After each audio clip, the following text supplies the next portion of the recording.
성경 역대하 3장 1절에서 17절입니다. 제 성경은 658쪽입니다. 역대하 3장 1절에서 17절, 3장 전체 말씀이 되겠습니다.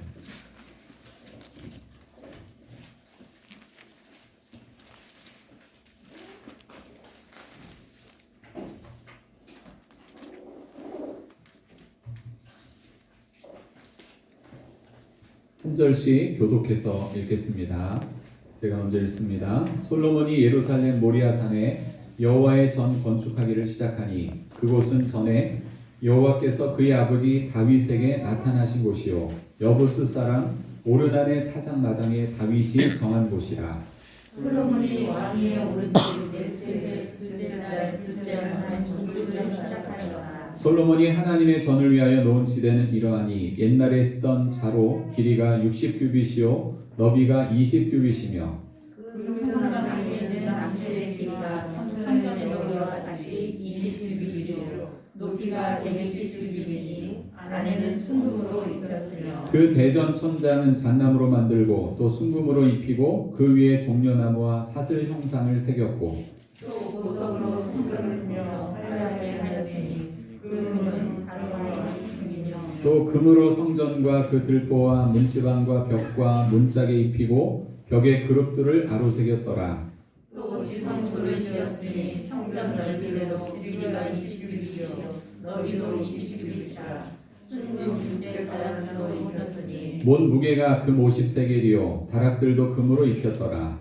지성소 안에 두 그룹의 형상을 새겨 만들어 금으로 입혔으며 두 그룹의 날개 길이가 모두 20규빗이라 왼쪽 그룹의 한 날개는 5규빗이니 성전 벽에 닿았고 그 다른 날개도 5규빗이니 오른쪽 그룹의 날개에 닿았으며 오른쪽 그룹의 한 날개도 5규빗이니 성전 벽에 닿았고 그 다른 날개도 5규빗이니 왼쪽 그룹의 날개에 닿았으며 이 두 그룹이 편 날개가 모두 20규빗이라 그 얼굴을 내전으로 향하여 서 있으며 청색, 자색, 홍색 실과 고운 배로 휘장문을 짓고 그 위에 그룹의 형상을 수놓았더라. 성전 앞에 기둥 둘을 만들었으니 높이가 35규빗이요 각 기둥 꼭대기의 머리가 5규빗이라. 성소같이 사슬을 만들어 그 기둥 머리에 두고 성류 100개를 만들어 사슬에 달았으며 그 두 기둥을 성전 앞에 세웠으니 왼쪽에 하나여 오른쪽에 하나라. 오른쪽 것은 야긴이라 부르고 왼쪽 것은 보아스라 불렀더라. 아멘. 샬롬 반갑습니다. 예, 서로 돌아보시면서 인사 나누시겠습니다. 반갑습니다.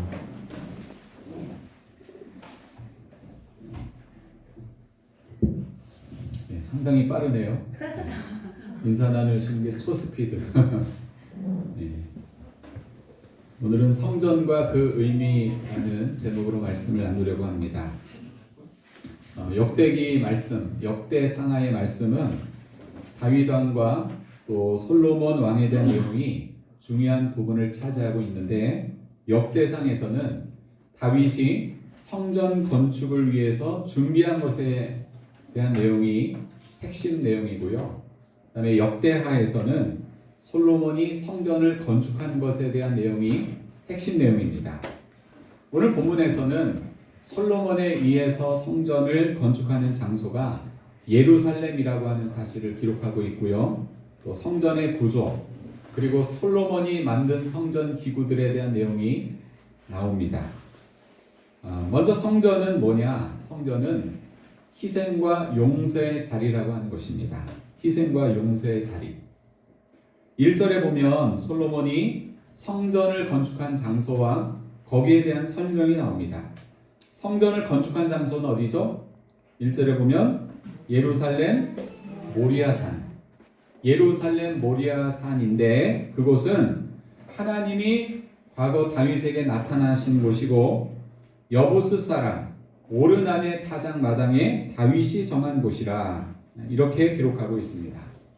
예루살렘은 하나님이 이스라엘을 애굽에서 이끌어내실 때부터 그분의 이름을 둘 장소로 선택하신 곳입니다. 그게 예루살렘이에요. 사무엘 하에 보면 그곳에는 여부스 족속이 살고 있었는데 다윗이 이곳을 취해서 자신의 거주지로 삼았습니다. 그 다음에 모리아산. 모리아산은 예루살렘의 북쪽에 위치해 있는데 하나님이 다윗에게 나타나신 곳이자 그에게 제사를 명하시고 또 드린 제사에 대해서 응답하신 곳이 바로 모리아산이었습니다. 그리고 여러분 모리아산 하면 또 뭐가 생각나세요? 네? 창세기에 보면 22장에 나오죠. 아브라함이 100세 얻은 독자 이삭을 하나님 앞에 번제로 드리기 위해서 올라간 곳이 모리아산인데 거기서 하나님께서는 이삭을 바치라고 하셨는데 실제로는 이삭을 죽이지 못하게 하시고 다른 제물을 준비하셔서 하나님 앞에 제사를 드리게 하셨습니다. 그게 모리아산이에요. 그러니까 모리아산은 하나님을 향한 인간의 희생과 또 인간을 향하신 하나님의 자비를 생각할 수 있는 그런 곳입니다. 그리고 역대상 21장에 보면 다윗 당시에 인구 조사로 인해서 하나님께서 징벌을 내리시게 되는데 그 징벌로 하나님이 이스라엘에게 전염병을 내려서 전염병으로 인해서 7만 명이 죽게 됩니다. 그때 하나님은 심판을 그치려고 하시면서 다윗에게 뭘 명령하시는가 하면 여부스 사람 오르난의 타작마당에 제단을 쌓아서 나에게 번제를 드려라. 그러면 이 전염병의 재앙을 그치게 하겠다라고 명하셨습니다. 그래서 그때 다윗은 오르난의 타작마당을 사서 하나님의 명령을 따라 거기에 제단을 쌓고 번제와 화목제를 하나님 앞에 드리게 됩니다. 그래서 하나님은 그 제단 가운데 불을 내려 응답하시고 모든 재앙을 그치게 되었습니다. 그러니까 여러분 그 사건을 봤을 때 모리아산은 어떤 장소예요? 희생과 하나님의 용서를 생각할 수 있는 곳입니다. 모리아산이. 당시 하나님을 예배하는 성막이죠. 이 솔로몬 성전이 지어지기 전에는 성막, 텐트를 치고 거기에서 예배를 드렸습니다. 근데 그 하나님을 예배하는 성막이 기본이라고 하는 곳에 있었지만 다윗 왕은 하나님의 응답이 내렸던 이곳 모리아산에서 예배를 드렸고 바로 이곳을 예루살렘의 모리아산을 하나님을 예배하는 성전터로 삼기로 작정을 했습니다. 이처럼 성전이라고 하는 것은 인간의 희생과 그리고 하나님의 자비와 용서가 있는 자리입니다. 이것은 우리가 성전의 구조를 통해서도 알 수 있는데 성전 예배는 제사장의 뜰에 있는 번제단에서 시작해서 지성소에서 마감이 됩니다. 여러분 오늘 이 본문 말씀을 읽으면서 어떤 생각이 드세요? 3장 말씀 우리가 다 읽었는데 뭐 그림이 쫙 그려지세요? 안 그려지죠? 읽으라 그래서 읽긴 읽었는데 도대체 이게 뭐냐? 그래서 여러분 이런 내용들은 그림을 봐야 됩니다. 잠깐 그림을 솔로몬 성전의 그림을 한번 보시겠습니다. 이거는 약간 좀 명랑하게 그린 그림인데 그래서 다른 사진이나 그림보다도 이게 제일 자세하게 잘 나와 있더라고요. 자 여러분 왼쪽에 앞에를 보시면 뭐가 나옵니까? 불이 막 타오르고 있죠. 불. 예? 여기를 보세요. 여기 보시면 불이 나오죠. 불. 이게 뭐예요? 세 글자. 번제단이죠. 번제단. 그 다음에 그 옆에 보면은 큰 막 물통 같은 게 있는데 그게 뭔지 아세요? 이게 물두멍은 이제 왼쪽 오른쪽 해가지고 5개씩 있죠. 저게 이제 물두멍이라고 하고 요거는 바다라고 합니다. 바다라고 하고 그다음에 조그마한 거 똑같은 모양인데 조그마한 거 5개씩 있는 거는 물두멍이라고 해요. 그래서 저기서 이제 제사장들이 손을 씻는 거고 번제단은 뭐 하는데요? 불이 타오르는데 짐승을 이렇게 하나님 앞에 제물로 드릴 짐승을 잡아서 가죽을 벗기고 다 태우는 거예요. 각을 두고 저기서 태우는 겁니다. 그래서 번제단이고 자 그다음에 그 솔로몬 성전의 입구를 보세요. 앞에 뭐가 있어요? 2개의 기둥이 있죠. 자 그래서 오늘 이 본문의 맨 뒤에 보면 뭐라고 나와요? 오른쪽에 하나 왼쪽에 하나 있다 그랬는데 오른쪽 것은 야긴 왼쪽 것은 보아스. 자 그래서 이 기둥이 그 솔로몬 성전 입구 앞에 있고 쭉 들어갑니다. 들어가면 뭐가 있을까요? 네, 성막하고 구조가 거의 똑같습니다. 성막하고 들어가면 성소가 있고 그 다음에는 지성소가 있어요. 지성소. 그래서 왜 그룹이라고 있죠? 그룹. 이건 천사를 말하는 것인데 그 밑에는 하나님에게 법궤가 있고 그 위에 천사의 그룹이 있습니다. 그룹. 천사 이렇게 두 그룹이 날개를 펼친 모양이 있는데 그냥 대강 아시겠죠? 근데 요거 말고 다른 그림이 있습니다. 한번 넘겨주세요. 예, 이거는 이제 조금 이렇게 약간 품위가 있게 보이죠? 좀 전에 것은 명랑하게 보이고 이렇게 이제 다른 각도에서 정면도를 본 거고 그 다음 그림 넘겨주세요. 예, 이렇게 보면 되게 웅장하고 멋있죠? 사람까지 오면 그렇고 그 다음 그림 이거는 이제 솔로몬 성전을 평면도로 이렇게 나타낸 겁니다. 평면도. 그래서 맨 앞에 뭐가 있어요? 맨 앞에 위에 오른쪽 위에 네, 저게 이제 번제단이죠. 그 다음에 아래는 놋바다, 바다를 했죠. 놋으로 만든 바다라고 하고 그 다음에 앞에 들어가면 뭐가 있어요? 기둥이 있죠. 야긴과 보아스. 그 다음에 주랑 이거는 현관이라고 하는데 현관을 들어가면 성소가 있고 지성소가 있습니다. 그래서 여러분 지성소에 저기 천사의 날개 보이세요? 그룹 날개 2마리. 네. 그래서 여러분 백성들의 죄를 짊어지고 대제사장이 1년에 한 번 들어가는 곳이 바로 저 지성소입니다. 지성소. 지성소는 아무나 못 가죠.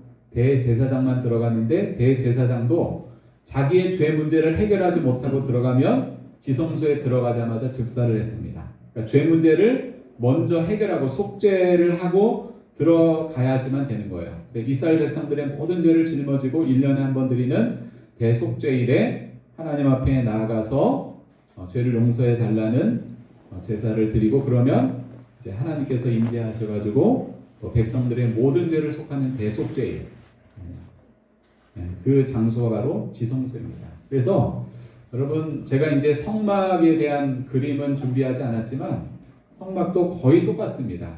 이제 성전은 이렇게 건물로 움직이지 않는 부동산 건물로 지어졌지만 성막은 텐트. 그래서 언제든지 걷을 수가 있어요. 걷고 그 다음에 펴고 접었다 폈다가 가능한 것이고 솔로몬 성전은 이제 이 상태로 움직이지 않는 건물로 있는 것입니다. 자, 첫 번째 그림으로 넘겨주세요. 그래서 여러분이 성전의 구조를 보면 성전 예배는 제사장의 뜰이에요. 여러분 이 번제단이 있고 놋바다가 있잖아요. 여기를 제사장의 뜰이라 그래요. 제사장의 뜰에 있는 번제단에서 시작해서 어디로 끝나는 거예요?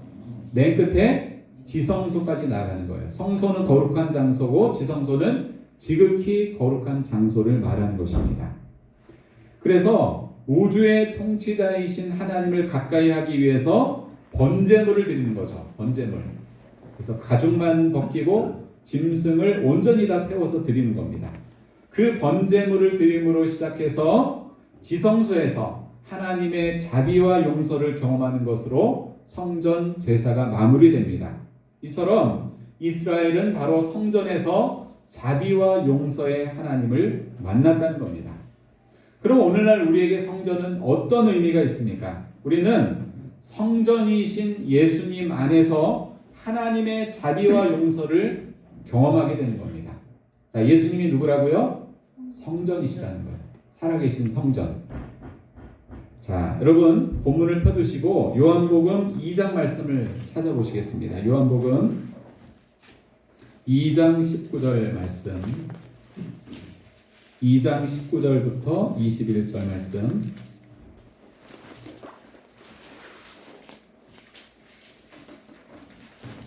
(145쪽입니다) 신약성경 요한복음 2장 19절부터 21절 같이 읽습니다. 예수께서 대답하여 이르시되 너희가 이 성전을 헐라 내가 사흘 동안에 일으키리라. 유대인들이 이르되 이 성전은 46년 동안의 지었거늘 내가 3일 동안에 일으키겠느냐 하더라. 그러나 예수는 성전된 자기 육체를 가리켜 말씀하신 것이라. 자, 21절에 뭐라 그랬어요? 예수는 성전된 자기 육체를 가리켜 말씀하신 것이다. 그래서 예수님은요 살아있는 성전이십니다. 성전이신 예수님께서 십자가에서 죽으셨다가 3일 만에 부활하셨는데 예수님의 죽음은 그분을 믿는 모든 자에게 죄에 대한 용서와 영생을 선물로 줍니다. 그래서 로마서 6장 23절에 보면 죄의 삭은 사망이요 라는 말씀이 있죠. 그 말씀이 있는데 하나님을 믿지 않고 거역한 인간 죄의 결과는 사망이라는 것입니다. 그런데 예수님은 아무 죄 없이 십자가에 피 흘려 죽으심으로 인간의 죄값을 나를 대신해서 지불해 주셨다는 것입니다. 그래서 누구든지 그 십자가에 예수님을 믿는 자마다 멸망하지 않고 영생을 얻게 주셨습니다. 그러므로 우리는 성전이신 예수님 안에서 나의 죄를 위해 피 흘려 죽으신 그 예수님의 희생과 그 예수님의 희생을 통한 하나님의 용서를 생각할 수 있는 것입니다. 그렇습니다.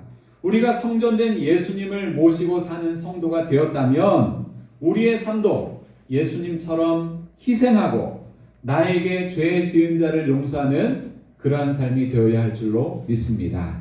자, 성전은 어떤 자리라고요? 희생과 용서의 자리라고 하는 것입니다. 두 번째로 성전은 통치와 영광의 자리입니다. 따라합시다. 통치와 영광의 자리. 자, 오늘 말씀에 보면 여러분 아까 이렇게 성경 말씀을 쭉 읽었는데 성전의 구조와 또 성전 기구들에 대한 설명이 나오는데 여기서 강조되어서 반복되어서 나타난 그 재료가 뭐예요? 오늘 말씀 읽으면서 순금이 나오죠. 순금. 그래서 특별히 여러분이 이따 집에 가서 한번 다시 읽어보세요. 읽어보시면 특별히 오늘 본문의 4절부터 10절까지 계속해서 금으로 입혔다라고 하는 표현이 반복해서 나오고 있는데 금이라고 하는 것은 고대 사회에서 왕권과 직결된 것을 상징했고요. 또 왕의 영광을 드러냅니다. 오늘날에도 금은 어떤 뜻이 있어요? 모든 어떤 화폐 가치, 경제적인 것의 기준이 되죠. 그래서 여러분 금리 인상 인하 이게 중요하잖아요. 금리를 인상했다 인하했다. 금값이 얼마냐 이게 모든 경제 지표의 기준이 되는 것입니다. 그래서 금은 참 소중해요. 여러분도 집에다 금이 있으시죠? 예전에 우리나라 IMF 체제에 들어갔을 때 막 금모으기 운동하고 막 그랬잖아요. 집에 다 이렇게 금이 있습니다. 혹시 집에 금괴 있는 분 있어요? 금바, 골드바 이런 거. 그런 거 여러분 너무 쟁여놓고 살지 마세요. 그거 아무 소용 없어요. 그거 금 같은 거는 다 풀어놓으시고 막 그래서 막 돌게 해야 됩니다. 그거 뭐 죽을 때 갖고 갈 수 없잖아요. 그런데 여러분 금이라고 하는 것은 굉장히 소중한 보물을 뜻하는 것이죠. 그런데 4절에서 10절에 보면 이 성전을 만드는 기구들에 금을 입혔다라고 하는 표현이 굉장히 많이 등장하고 있습니다. 근데 이것은 고대 사회에서 뭘 뜻한다 그랬죠? 제가 좀 전에 왕권과 직결되어 있다 그랬죠. 왕의 영광을 나타내는 것이 금이라고 했습니다. 그러니까 성전은 온 우주의 통치자이신 하나님의 통치 자리이면서 만왕의 왕이신 하나님이 계시는 곳이기 때문에 뭐가 드러나요? 하나님의 영광이 드러나는 자리라고 하는 것입니다. 이스라엘 백성이 광야 생활을 할 때에 그들은 성막을 중심으로 천막을 치고 또 성막을 중심으로 이동을 했습니다. 그래서 광야의 성막은 뭔가 하면 고난받는 백성과 함께 하시는 하나님의 통치와 영광을 보여주는 것입니다. 그래서 여러분 성막하면 또 어떤 게 생각나세요? 낮에는 구름 기둥으로 밤에는 불 기둥으로 역사하시는 그 하나님의 임재를 우리가 또 볼 수가 있죠. 그 다음에 솔로몬 성전은 굉장히 화려했습니다. 여러 가지 보석과 금으로 꾸며져 있었기 때문에 이 솔로몬 성전은 영화로우신 영광의 왕이신 하나님을 표현하고 있는데 이 솔로몬 성전 역시 당신의 사랑하는 백성과 함께 하시는 하나님의 통치와 영광을 우리에게 보여주고 있습니다. 그렇다면 오늘날 우리는 무엇을 통해서 하나님의 통치와 영광을 경험할 수 있습니까? 어떤 사람은 어마어마하게 큰 예배당 건물을 보면서 그 웅장함과 화려함에 마음이 압도되고 큰 감동을 받는다고 하는데 여러분 그것은 그냥 느낌일 뿐이지 건물 자체가 하나님의 통치와 영광을 드러내는 것은 아닙니다. 저도 교회 건물 중에서 제법 크다고 하는 서울의 여의도 순복음교회나 또 연세중앙 침례교회 이런 데를 가봤는데 교회 건물의 규모나 화려함이 결코 하나님의 통치나 영광의 본질을 드러내지 않습니다. 중요한 것은 우리가 하나님의 살아있는 성전이신 예수님 안에 거할 때 그분의 통치와 영광을 경험하게 되는 줄로 믿습니다. 그래서 요한복음 1장 14절은 예수님에 대해서 이렇게 표현하고 있습니다. 말씀이 육신이 되어 우리 가운데 거하시매 우리가 그의 영광을 보니 아버지의 독생자의 영광이요 은혜와 진리가 충만하더라. 이렇게 예수님을 영광의 하나님으로 표현하고 있습니다. 우리는 하나님의 성전이신 예수님을 통해서 하나님 아버지의 영광을 경험하고 그분의 다스림을 받을 수 있는 것입니다. 오늘 여러분의 인생 가운데 예수님의 자리는 몇 번째 위치에 있으십니까? 예수님의 자리가 첫 번째가 될 때 그의 삶은 하나님의 통치와 그분의 영광을 경험하며 그분의 왕되심과 영광을 드러내는 삶이 될 수 있습니다. 아주 먼 옛날에 올리브 나무와 또 떡갈나무와 소나무 이 세 그루의 나무가 살고 있었습니다. 세 나무는 각자 원대한 꿈을 가지고 정말 특별한 꿈을 이루겠다라는 소원을 가지고 그렇게 자라고 있었습니다. 올리브 나무의 꿈은 뭔가 하면 아주 정교하고 화려한 보석을 만드는 상자가 되는 것이었어요. 그런데 어느 날 이 올리브 나무가 살고 있는 숲에 나무꾼이 오더니 나무를 뱄는데 그 올리브 나무를 벤 거예요. 그래서 자기를 이 나무꾼이 베는 것은 틀림없이 무언가의 좋은 용도로 쓸 거야 라고 하는 기대를 가지고 야 나는 아주 값비싼 보석을 담는 그런 상자로 쓰임을 받을 거야 이런 기대를 가지고 있었는데 이 올리브 나무를 베어서 쓰인 곳은 뭔가 하면 아주 더럽고 냄새나는 여러분 말먹이통 있죠? 구유 그것을 만드는 재료로 이 올리브 나무를 사용을 했습니다. 올리브 나무는 가슴이 무너져 내리고 꿈이 산산조각이 났습니다.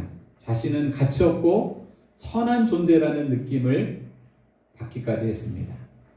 그 다음에 떡갈나무도 자기 인생에 있어서 위대한 꿈을 가졌는데 아주 거대한 배의 한 재료가 되어서 멋진 왕을 태우고 바다를 항해하는 그런 꿈을 갖고 있었습니다. 그런데 어느 날 나무꾼이 찾아와서 떡갈나무를 베어갔는데 커다랗고 멋진 배를 만든 것이 아니라 아주 작은 낚싯배를 만드는 일에 쓰임을 받았습니다. 떡갈나무는 그래서 슬픔의 눈물을 흘렸습니다. 그 다음에 소나무가 있었는데 이 소나무는 높은 산꼭대기에 살고 있었는데 소나무의 꿈은 뭐였는가 하면 언제까지나 높은 곳에 버티고 서서 사람들에게 하나님의 위대한 창조 섭리를 일깨워주는 그런 인생을 살리라고 그렇게 다짐을 하고 있었습니다. 그런데 갑자기 순식간에 번개가 치더니 이 소나무를 쓰러뜨리면서 소나무의 꿈을 빼앗아가 버리고 말았습니다. 얼마 후에 나무꾼이 쓰러진 소나무를 가져다가 쓰레기 더미에 던져버렸습니다. 이렇게 올리브나무, 떡갈나무, 소나무, 세 나무는 모두 자신의 가치를 상실했다는 생각에 크게 실망을 했습니다. 새 나무의 꿈은 다 사라졌습니다. 하지만 하나님께서는 새 나무를 향해 다른 계획을 갖고 있었습니다. 오랜 세월이 흘러 마리아와 요셉이 아기를 낳지 못해 낳을 곳을 찾지 못해 헤매고 있었습니다. 여관을 얻지를 못했어요. 그들은 마침내 빈 마구간을 발견했고 아기 예수가 태어나자 구유에 누웠습니다. 이 구유는 바로 그 올리브나무로 만든 것이었습니다. 올리브나무는 귀중한 보석을 담고 싶었지만 하나님은 더 좋은 계획을 갖고 있었습니다. 올리브나무는 이 세상에서 가장 귀한 보물인 하나님의 아들 예수님을 담게 되었던 것입니다. 시간이 흐를수록 예수님은 그 키와 지혜가 자라가셨습니다. 어느 날 예수님은 호수 건너편으로 건너가기 위해서 크고 멋진 배가 아닌 초라하고 작은 낚싯배를 선택하셨습니다. 이 낚싯배는 그 떡갈나무로 만든 배였습니다. 떡갈나무는 위대한 왕을 태우고 바다를 항해하는 꿈을 가졌지만 하나님은 더 좋은 계획이 있으셨습니다. 이제 떡갈나무는 만왕의 왕이신 예수님을 태우게 되었습니다. 또 몇 년이 흘렀습니다. 몇몇 로마의 병사들이 그 소나무가 버려진 쓰레기 더미에서 뭔가를 하나 찾아 발견했습니다. 그런데 그 소나무가 바로 로마 병사들에게 선택이 되어서 쓰임을 받았는데, 로마의 병사들은 그 소나무를 가지고 작은 두 조각을 내서 십자가를 만들었습니다. 그래서 그 소나무에 예수님이 매달리시게 되었습니다. 이 소나무는 오늘날까지도 사람들에게 하나님의 사랑과 연민을 보여주고 있습니다. 새 나무는 모두 자신의 가치를 상실했다고 실망했지만, 그리고 여기에서 다 끝났다고 생각을 했지만, 결국 이 올리브나무, 떡갈나무, 그리고 소나무는 이 세상에서 가장 놀라운 이야기의 한 부분이 되었습니다. 사랑하는 여러분, 때때로 자기 자신의 모습이 초라하거나 보잘것없다고 느껴질 때가 있진 않으십니까? 하지만 우리가 하나님의 성전이요 만왕의 왕이신 주님의 통치를 받으며 살 수 있다면, 이 새 나무의 모습처럼 우리도 하나님의 영광을 드러내는 아름다운 성전이 될 줄로 믿습니다. 그런 성전이 되시기를 축복합니다. 마지막으로 성전은 하나님이 세우시는 권능의 자리입니다. 따라합시다. 하나님이 세우시는 권능의 자리. 오늘 본문으로 돌아오셔서 17절 말씀, 마지막 절 말씀 우리 같이 읽으시겠습니다. 시작. 그 두 기둥을 성전 앞에 세웠으니 왼쪽에 하나여 오른쪽에 하나라. 오른쪽 것은 야긴이라 부르고 왼쪽 것은 보아스라 불렀더라. 아멘. 이렇게 그림에서 보시는 것처럼 솔로몬 성전 앞에는 두 기둥이 세워졌는데 두 기둥의 이름은 야긴과 보아스였습니다. 근데 여러분, 이 기둥이 뭘로 만들어졌는지 아세요? 노수로 만들어졌습니다. 노수로. 이 기둥에 대한, 오늘 이 본문에 보면 뭐 기둥의 치수 뭐 이런 게 나오는데, 사실은 여기에 대한 성경의 묘사가 분명하지 않고요. 기둥의 치수에 대한 언급이 서로 달라요. 열왕기서에도 보면 이 내용이 나오는데 그 치수가 서로 맞지를 않습니다. 그런데 여기서 중요한 것은 뭔가 하면 두 기둥의 이름과 그 뜻이라고 하는 겁니다. 오른쪽에 있는 기둥, 다른 그림을 한번 보여주실래요? 네, 그 다음, 네. 아니네요. 앞에. 네, 이걸로 보겠습니다. 자, 오른쪽에 있는 기둥은 뭐라고요? 야긴. 왼쪽에 있는 기둥은 보아스. 근데 이 뜻이 뭔가 하면, 야긴이라고 하는 것은요, 그가 세우신다라는 뜻이에요. 그가 세우신다. 여러분 성경에도 보면 그 밑에 아마 조그마한 숫자가 달려서 밑에 해석이 나와 있을 거예요. 자, 야긴이 무슨 뜻이라고요? 그가 세우신다. 보아스는요, 그에게 힘이 있다, 능력이 있다. 자, 야긴은 무슨 뜻이요? 그가 세우신다. 보아스는 그에게 힘이 있다. 예. 그래서 이 야긴이라고 하는 말은 특별히 다윗 왕조와 연관된 언약에서 자주 등장을 하는데, 그렇게 볼 때 이렇게 성전과 다윗 왕조를 세우시는 분이 하나님이라고 하는 이 신앙이 이 뜻 안에 들어있는 겁니다. 오늘날 예배하는 곳에 이런 기둥을 세우지는 않았지만 우리는 신앙 위에 이와 같은 기둥을 세워야 한다는 것입니다. 그 기둥이 뭐예요? 야긴. 그 뜻이 뭐예요? 그가 세우신다. 하나님이 세우신다는 거예요. 그 다음에 보아스란 말은 하나님께서 그 힘의 능력으로 성전을 견고하게 지키신다는 것인데, 성전에 나오는 자마다 하나님의 능력을 의지할 때 뭘 받습니까? 세임을 얻는 거예요. 세임을. 힘을 얻는 겁니다. 독수리의 날개치며 올라감 같은 세임. 이것이 주님의 성전에 나올 때마다 우리가 받고 돌아갈 수 있는 축복이라고 하는 것입니다. 그래서 여러분, 성전은 뭐냐? 하나님이 세우시는 권능의 자리라고 하는 것입니다. 아멘. 자, 제가 야긴하면 여러분은 그가 세우신다. 보아스하면 그에게 힘이 있다. 이렇게 한번 외쳐주세요. 야긴하면 어떻게 하라고요? 그가 세우신다. 보아스는 그에게 힘이 있다. 자, 한번 해보겠습니다. 야긴, 보아스. 그에게 힘이 있다. 다시 한번요. 야긴. 그가 세우신다. 보아스. 그에게 힘이 있다. 아멘. 네, 이 야긴과 보아스 두 기둥을 기억하시기 바랍니다. 여러분 개인은 성전이신 예수님을 믿는 성도이고요. 또 여기에 모인 우리들은 성전이신 예수님을 머리로 믿고 따르는 교회 공동체입니다. 개인의 신앙이든 공동체의 신앙이든 중요한 것은 하나님께서 우리를 그분의 능력으로 든든하게 세워 가신다는 사실입니다. 솔로몬이 이렇게 지은 성전은 눈으로 보이는 건물로서의 성전이었고 그 성전 가운데 하나님은 임재하셨고 자신을 나타내셨고 당신의 영광을 보이셨습니다. 오늘날 우리가 모여드리는 이 예배 장소는 엄밀히 말하면 성전이 아니라 예배당입니다. 예수님께서 십자가에 죽으셨다가 부활하심으로 더 이상 고정된 건물로서의 성전은 의미가 없어졌습니다.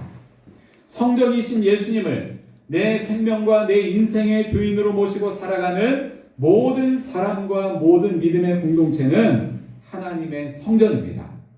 예수님을 구주와 주님으로 모시고 사는 여러분 마음의 성전은 어떠하십니까?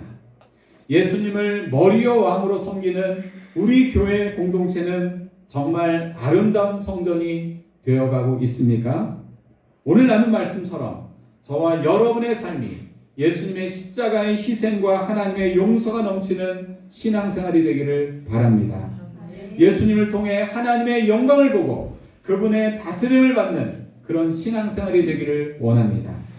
하나님이 세우시는 권능이 충만한 야긴과 보아스의 신앙생활이 되시기를 예수님의 이름으로 축원합니다. 기도하겠습니다.